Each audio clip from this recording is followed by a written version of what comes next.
Good afternoon.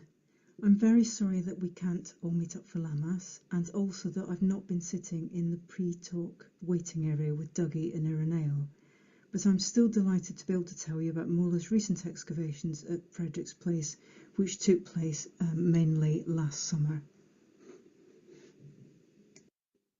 This is Frederick's Place. It is located between Cheapside and Gresham Street, running parallel with them both. The Frederick in question was Sir John Frederick, an English merchant born in 1601, who became Lord Mayor of London in 1661. His mansion on the street was demolished in the late 18th century, but his name was obviously retained for the street. On the right you can see the standard for the Mercer's Livery Company, but more of that later. At the eastern end of Frederick's Place and running perpendicular is Old Jewry, which you can see at the end in this photo.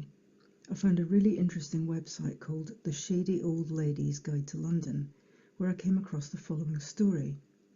Frederick's Place was apparently the scene of the re-arrest of serial murderer Samuel Herbert Dougal in March 1903.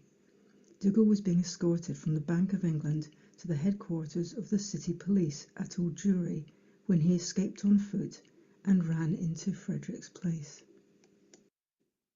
And this is the view from Old Jewry. Frederick's Place goes up to the left.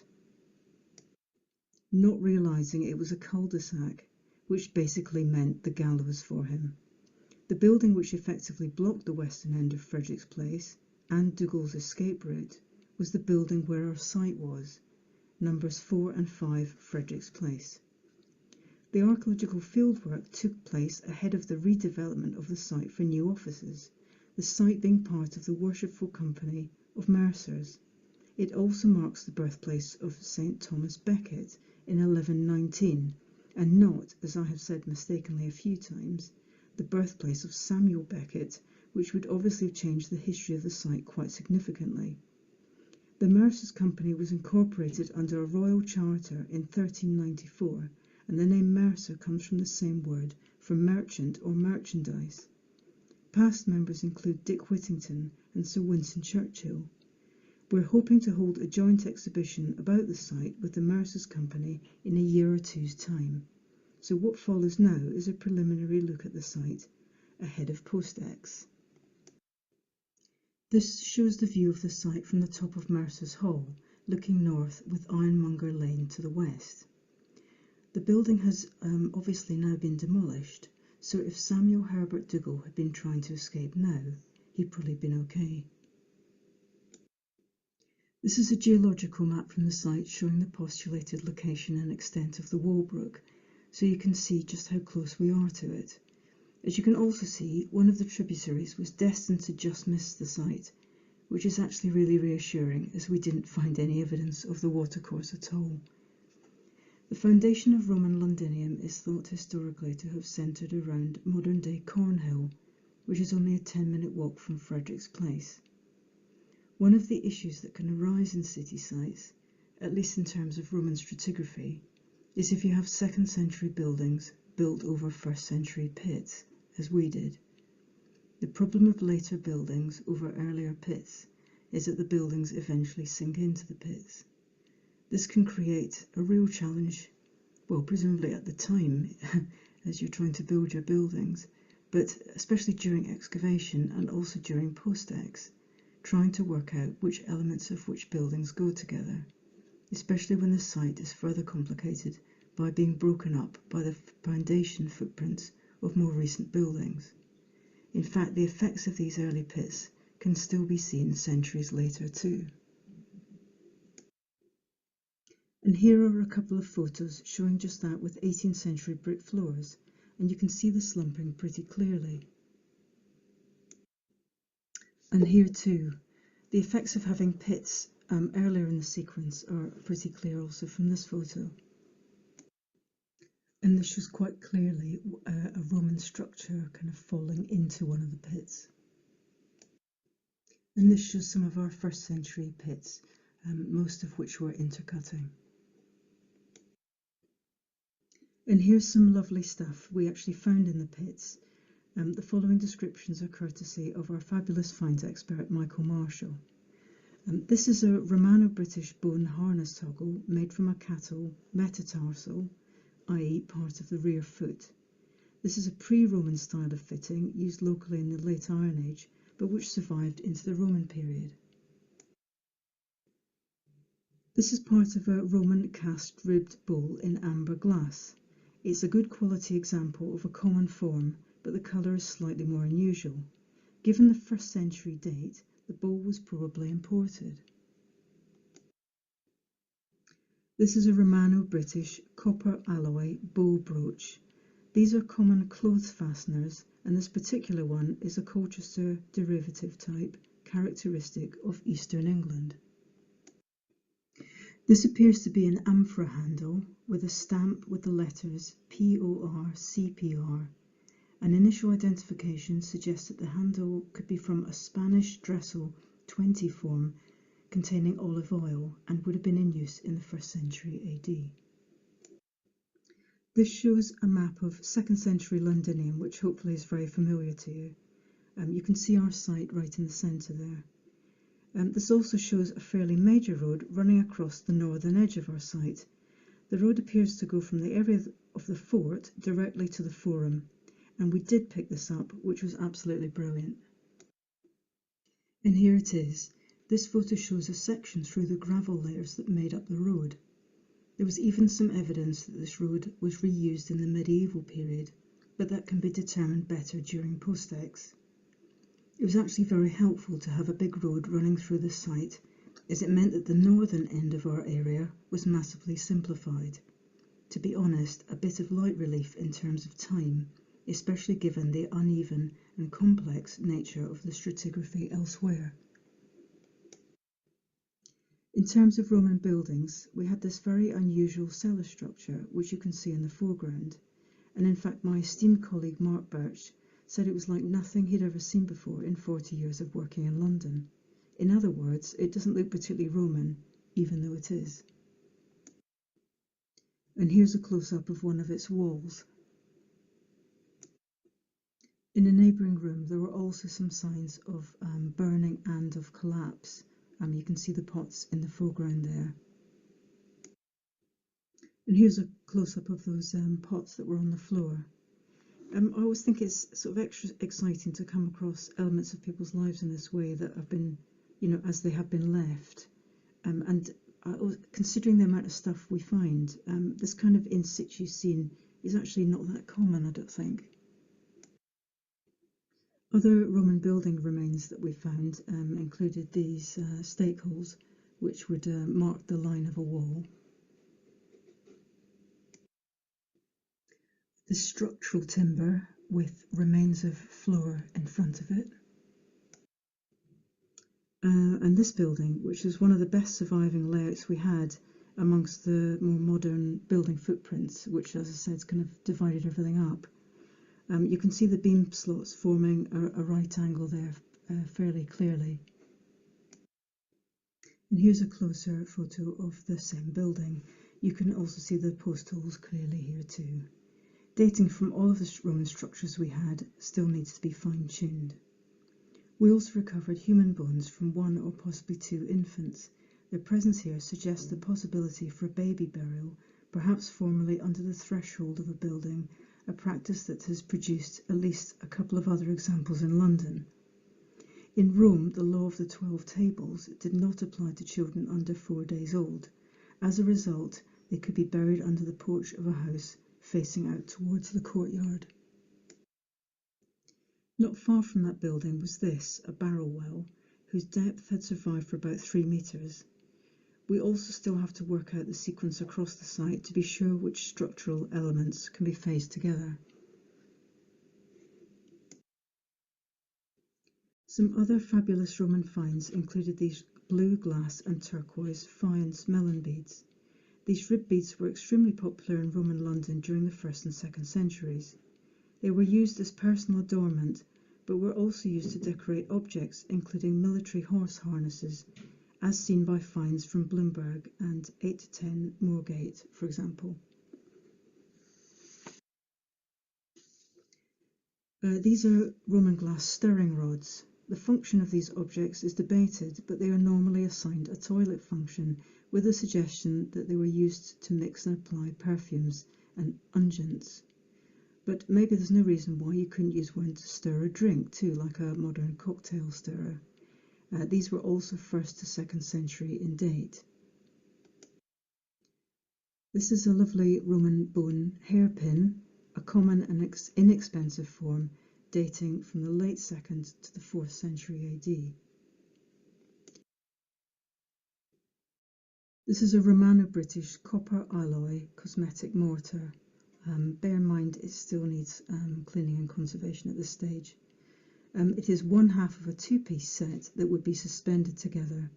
This is the mortar component, which has a concave depression on the upper surface in which small quantities of powder would be ground up, perhaps for use as cosmetics, although use in preparing medicines or even for preparing wood or body paint have also been suggested. These are a distinctive British type, first found in the late Iron Age, but also remaining common in Roman Britain and are most common in the southeast.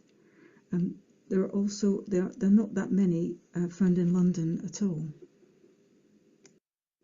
We were also able to recover some fantastic fragments of Samian ware. The animal on this is a very good depiction of a bear, as you can see. And here are some more beasts, the one on the left being possibly a panther or lioness with a dog on the right. And here's some official looking men. It's hard to be sure, but the figure on the left may be Hercules holding a club.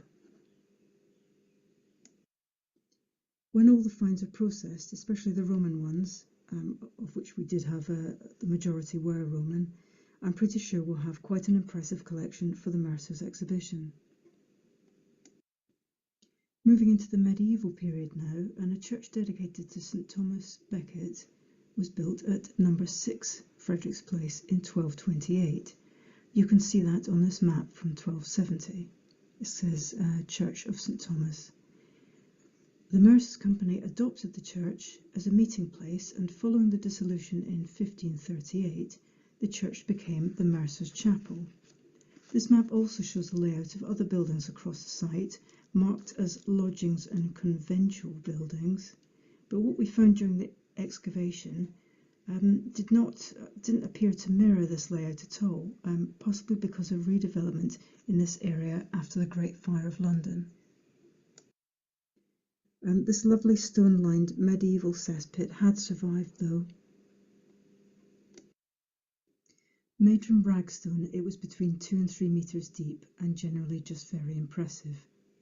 Sealing the top of the cesspit was a fairly substantial layer of what we refer to as garden soil. This appeared to date from the medieval period and was thought to represent a build-up of soil in an open area of land. The soil also produced pottery dating to the 17th century, however, suggesting disturbance relating to development perhaps after the Great Fire of London. This largely stone-built structure may also have dated originally to the medieval period, perhaps starting out as a cesspit, but it appears to have been adapted and perhaps reused as a soakaway. As you can see in the corner, there's a chute coming into it. And in this corner you can see there is a brick topping on it and a small chute made from slate. The copper plate map of 1553 shows the site about 15 years after ownership was assumed by the Mercer's Company. The buildings on the site were large and grand, with at least 3 stories in height. There were a number of early post-medieval features we had on the site, the exact dating of which we still have to refine. These include this fantastic stone well and this stake-lined pit, which was one of several.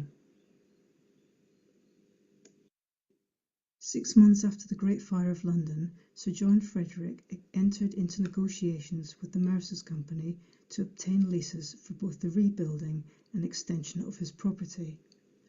Ogleby and Horwood's map from 1676 shows the post-fire layout for the site. From this period we did get some medieval looking chalk foundations, recorded as also having brick inclusions though, so it could be that redevelopment of the area after the Great Fire meant that medieval building elements were repurposed for the new 17th century residential layout. Here are a couple of examples of that. So you can see here that there's definitely a chalk core going on, but there's definitely brick edging around it. And there's a similar story here with this wall. But by comparing maps from both the medieval and early post-medieval periods with our phase plans in PostEx, we should be able to work out the building sequence we had with a lot more precision. By the 1740s, most of Sir Frederick's estate had been converted into a large excise office. Horwood's map of 1799 is the first to show Frederick's place pretty much as it is now. Prior to this, the route had been just like an alleyway leading to the excise office and also to the rear of the Mercer's Hall. Some elements from the properties shown on this 18th century map were uncovered during the excavation and can be seen in the following slides. As brick foundations here, as a brick-lined cesspit, we had a number of these, and as a brick-lined soakaway. This feature produced a number of interesting domestic items, including the following, which is a fabulous ivory and bone spinning top. We don't yet have an exact parallel, but it is thought to be either 18th or early 19th century, so basically Georgian in date. It also has the letter C on it, presumably representing the name of the child to whom it belonged. This letter turned out to be more fitting than we knew at the time, however. My colleague who is holding the top tested positive for COVID shortly after this photo was taken. To end, I wanted to show a couple of slides which highlight aspects of this site that weren't about the archaeology but about day-to-day logistics. This photo illustrates the chopped-up nature of the site, a setup which will be familiar to anyone working on a city site. You can see us working in a sort of island in the middle there, while the construction of the new build goes on around us. Constraints in terms of space and manoeuvrability mean that cranes, skips and large machines are so essential, and while we're working there are often pretty good sights to see, like this small digger being lifted across part of our area. And there it goes. On the other hand, sometimes there is very little assistance to be had. We excavated 2 basement rooms before the main building was demolished. This shows the size of one of them and some of the Roman stratigraphy we recorded. I appreciate it's not very clear, but what you're looking at is remains of a ditch which predated our Roman road. The real challenge here wasn't actually the size of the room or the lack of air in there, but getting the spoil out. And this is a view up from the ditch, looking the other way. Safety issues with the walls of this room meant we couldn't create a hole in any one of them to help get the spoil out, so we had to shovel all of it up and out through this doorway, and not only that, additionally into a wheelbarrow which sat where the guys are standing at the top. Every site needs a slightly creepy head, so I'd like to end this talk with a photo of ours. This is made from pipe clay and is thought most likely to be the head of a young girl. It's been difficult to be definite about the date of this until we can find an exact parallel. It could be either Roman or post-medieval. All of the associated pottery is apparently Roman but hasn't been formally looked at yet. On the other hand, it isn't a common Roman type of figurine. Either way, there is an interesting hairstyle going on, and parallels should be found in due course. And that's where I'm going to end. Thank you very much for your time.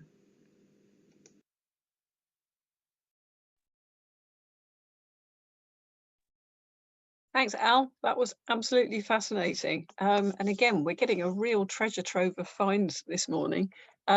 Apologies about the sound, folks. as Blender's noticed, we will, in the fullness of time, be putting the talks on the Landmass YouTube channel. And so you'll be able to adjust the volume there. And sorry for those that struggled to hear. Al, you mentioned an exhibition for the Mercers. Will that be accessible by the public, or will that be within their own confines? I think it might be something to do with schools, actually. So Okay. I'm not sure if it's a general exhibition or just is targeted. It might just be targeted, but I think that's still kind of debatable. But that's fantastic. If school groups will get in to see the finds and understand the history, that's absolutely fantastic. We have no other questions yet, but we'll see if anything comes in. Okay, well, while you're doing that, I'll just come in if I may. Alison, thank you very much. It was a very good site to a good site to indicate the difficulties of working on small areas in the centre of the city. One thing you said, and Dougie had much the same, though from a later period, the sort of slumping in to earlier pits. And the thing that always used to strike me when that happened on sites I was involved in, with some sort of fear, was that I found that we often got, because of the slumping, we often got more stratigraphy surviving than we did normally across a level site. Yeah. And I was just going to ask you whether the same thing happened to you, and whether you saw things, let's say, for example, about what might be happening in the later Roman period there than you would have done elsewhere due to the depredations of dark earths and everything. Sorry, yeah. No, I think some of that's possible. I wasn't really aware of that particularly on this site, but I know exactly what you mean. And yes, it's sort of protected, isn't it? Because a whole lot of it drops down. I think that will kind of come out in the wash, maybe in post-ex. Sure. Kind of just apologise to people. I know the sound was, it's just difficult because my Wi-Fi here is so variable. So I thought I didn't want to kind of risk doing it kind of live. So I do apologise to people who couldn't hear that properly. Well, I mean, don't worry at all, Al. It's one of these things. If you'd done it live, then you might have crashed and fallen out completely. So it's unfortunate, and we are very sorry for those that couldn't. But we have the opportunity now with this world to get you later on catch up. Yeah. So when that goes onto YouTube, we will let everyone know so they can access that. We do have a question actually from one John Cotton. What was the orientation of the pre-road ditch, please? East. It was sort of north-south, slight angle, maybe north-east-southwest. So northeast to southwest. Sorry. Yeah, it had a slight. It wasn't directly north-south. It had definitely an angle to it. Right. Okay. Northeast-southwest. Was something coming towards the Walbrook? It would be to the. No, they kind of, yeah. It would be hitting the Walbrook at a higher point, so maybe not particularly. Yeah, I don't. Yeah, it might have been some sort of precursor to Ironmonger Lane, I guess. Okay. Well, look, Alison, thank you very much. And just one other thing to say is, of course, most of the talks this afternoon are being given directly rather than recorded ones. So it just seemed to me that it's easier for people to listen to or than perhaps the recorded ones. That's something we'll learn for future. Well, I look forward to us all meeting up live again. That'd be great. I look forward to that. Okay.